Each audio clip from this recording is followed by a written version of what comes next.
ప్రవీణ్ పగడాల గారు చనిపోయి ఇప్పటికి 2.5 నెలలు అవుతుంది. ఈ 2.5 నెలల్లో ప్రతి ఒక్కరు కూడా ఆయనది హత్య అంటూ మీడియా ముందుకు వచ్చి కూడా వాదించడం జరిగింది. అనేక మంది డిబేట్లో కూడా కూర్చున్నారు. కానీ వాళ్ళెవ్వరికీ కూడా ప్రవీణ్ పగడాల గారి గురించి అసలు ఏమీ తెలియదు అంటూ కూడా కొంతమంది మన ముందుకు రావడం జరిగింది. అసలు ప్రవీణ్ పగడాల గారి గురించి సంబంధం లేని వ్యక్తులు అసలు ఎందుకు మాట్లాడుతున్నారు? ఇలా అనేక విషయాల గురించి కూడా ఇప్పుడు మనతో పాటు మాట్లాడడానికి ప్రవీణ్ పగడాల గారికి 10 సంవత్సరాల నుంచి పరిచయం ఉన్న మోస్ గారు మనతో ఉన్నారు. ఆయనతో మాట్లాడి మరిన్ని వివరాలు తెలుసుకుందాం. నమస్తే అండి. నమస్తే అండి. అంటే ఇప్పుడు ఈ విషయాలు అంటే ప్రవీణ్ పగడాల గారు చనిపోయి ఇప్పటికి 2.5 నెలలు అవుతుంది.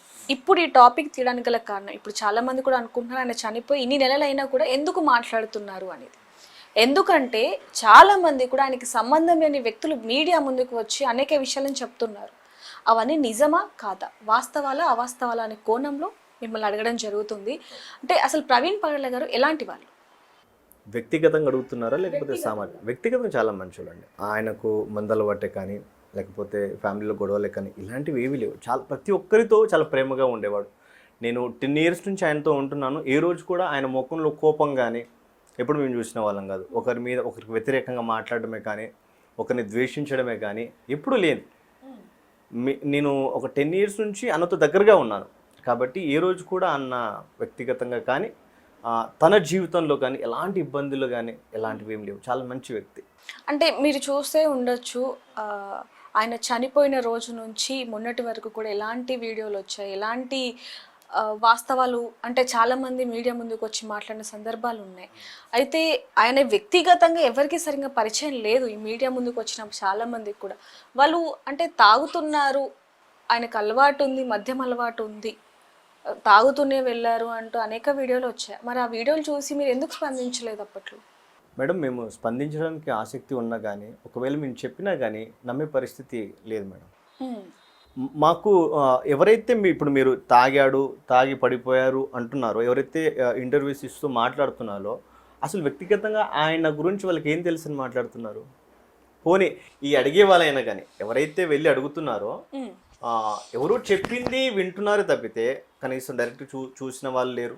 ఒక వీడియో కానీ ఇలాంటిది ఏదీ లేదు. దేని బట్టి వాళ్ళు అంటే ఏది ఉందని ధైర్యంతో వాళ్ళు అలా మాట్లాడుతున్నారు? వాళ్ళు చెప్పేదే అబద్ధం. ఆ అబద్ధానికి మేము ఎందుకు మళ్ళీ స్పందించాలి?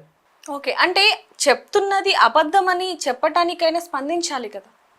అంటే ఇప్పుడు మా అన్న నిజమని చూపించుకోవడానికి అంత అవసరం లేదనుకుంటున్నాం. మాకు తెలుసు కదా మా అన్న గురించి. అంటే ఆయన ముందు నుంచి చాలా ఫేమస్ అనే విషయం ప్రతి ఒక్కరికి తెలిసింది. ఆయన పేరు చెప్పుకొని చాలా మంది ఏ విధంగా డబ్బులు సంపాదిస్తున్నారు అనేది కూడా మనకు తెలుసు, ఏ విధంగా పాపులర్ అవుతున్నారు అనేది కూడా. అలాంటప్పుడు ఒక్కసారి వచ్చి ఇవి వాస్తవం అని ఒక్క మాట మీరు చెప్పినా కూడా బాగుండేది అనేది ఎప్పుడు అనిపించలేదా మీకు? చాలాసార్లు అనిపిస్తుంది మేడం. నేను చాలాసార్లు చెప్పాలనుకున్నాం కానీ మాకున్న పరిధిలో మేము ఆలోచించుకున్న పరిధిలో ఇప్పుడు వెళ్ళడం కరెక్టే కాదు, మాట్లాడడం కూడా కరెక్ట్ కాదు. ఎవరెవరైతే వాగుతున్నారో వాగనివ్వండి. ఈరోజు చాలామంది బయటపడుతున్నారు.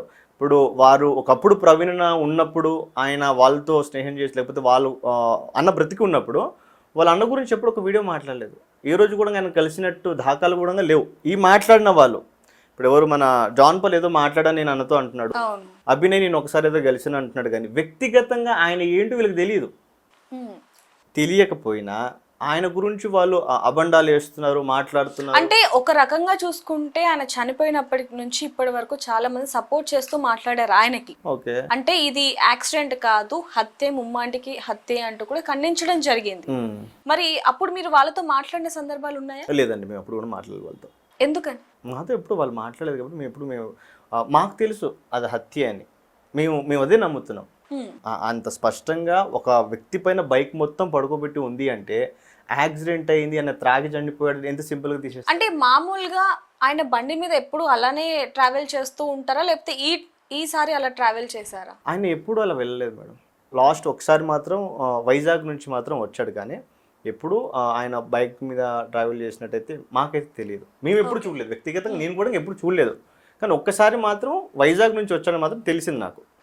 ఇప్పుడు కూడా ఆయన కారు తీసుకొని వెళ్ళాల్సిన పరిస్థితి ఉన్నప్పటికీ కూడా లేదు నేను బైకు అక్కడ పెట్టేసి వెళ్తాను అని చెప్పడంతోనే ఆయన బయటికి వెళ్ళాడు బైక్ తీసుకొని. కానీ ఆయన త్రాగటానికో లేకపోతే ఎంజాయ్ చేయడానికో బైక్ తీసుకొని వెళ్ళలేదు.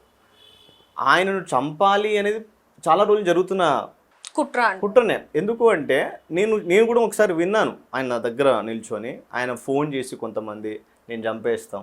అంటే ఎందుకు రీజన్ ఏంటంటారు? అంటే ఒక ఫేమస్ పర్సన్, ఓకే నిజాలు మాట్లాడుతున్నాడు కాబట్టి, పాస్టర్స్ లో ఫేమస్ పర్సన్ కాబట్టి అసలు ఎవరో చంపాల్సిన అవసరం ఏముంది, అసలు ఎందుకని చంపుతాము అని బెదిరిస్తున్నారు అని. మేడం ఒకటి ఆయన ఎక్కడ తప్పు మాట్లాడలేదు. ఫస్ట్ ఈ చంపుతాననే బ్యాచ్కి చెప్పాలనుకుంటాను. ఈ రోజు కూడా వ్యక్తిగతంగా ఆయన ఎప్పుడు మాట్లాడలేదు, ఒక ధర్మాన్ని కించపరిచేలా మాట్లాడలేదు. మీరు రాసుకున్న గ్రంథాలలో, మీ గ్రంథాలలో మీరు రాసుకునేది ఏదైతే ఉందో అది మాత్రమే చెప్పాడు. మీ గ్రంథాలలో మీరు ఇలా రాసుకున్నారు, ఇది ఎంతవరకు కరెక్టు అని ప్రశ్నించాడు. దానికి ఎన్ని బూతులు తిట్టారో ఆయన. నోటికి వచ్చిందల్లా మాట్లాడారు. నీ కూతురు చంపేస్తామన్నారు, నిన్ను చంపేస్తాము అన్నారు. దారుణంగా ఇప్పుడు ఆ పెద్ద పాప గురించి దారుణంగా మాట్లాడారు మీరు. అంటే మీరు ఇప్పుడు ఫ్యామిలీ అంటే కూతురు అన్నారు కాబట్టి అడుగుతున్నాను, నిజంగానే ప్రవీణ్ పగడల గారు చనిపోయాక ఫ్యామిలీకి థ్రెడ్ ఉంది కాబట్టి చంపేస్తామని బెదిరింపులు వస్తున్నాయి కాబట్టి వాళ్ళు ఫారెన్ వెళ్ళిపోయారంటూ కూడా కేఏ పాల్ గారు అలాగే మరి కొంతమంది మాట్లాడడం, అది నిజమే అంటారు? నిజమే మేడం, నిజమే అండి అది.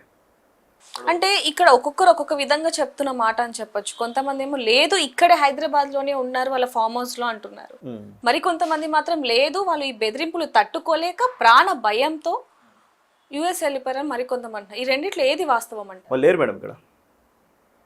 నిజంగానే ప్రాణ భయంతో వెళ్ళిపోయారు. ప్రాణ భయంతో దాని కాకుండా ఇప్పుడు అమ్మాయికి థ్రెడ్ ఉంది కదా, అమ్మాయికి అయితే సమస్య ఉంది, అమ్మాయికి ప్రాబ్లం ఉంది, అమ్మాయి ఇక్కడ ఉండకపోవడం బెటర్. ఓకే, అంటే మీరు ఇందాక చెప్పినట్టు ముందు నుంచే బెదిరింపు కాల్స్ వస్తున్నాయి అన్నప్పుడు పోలీస్ కంప్లైంట్ ఇవ్వడం లేకపోతే జాగ్రత్తగా ఉండటం, ఇలా ఒక్కరే వెళ్లకుండా ఉండటం ఇలాంటివి ఏమైనా చేశారా? ఎవరు అన్ననా?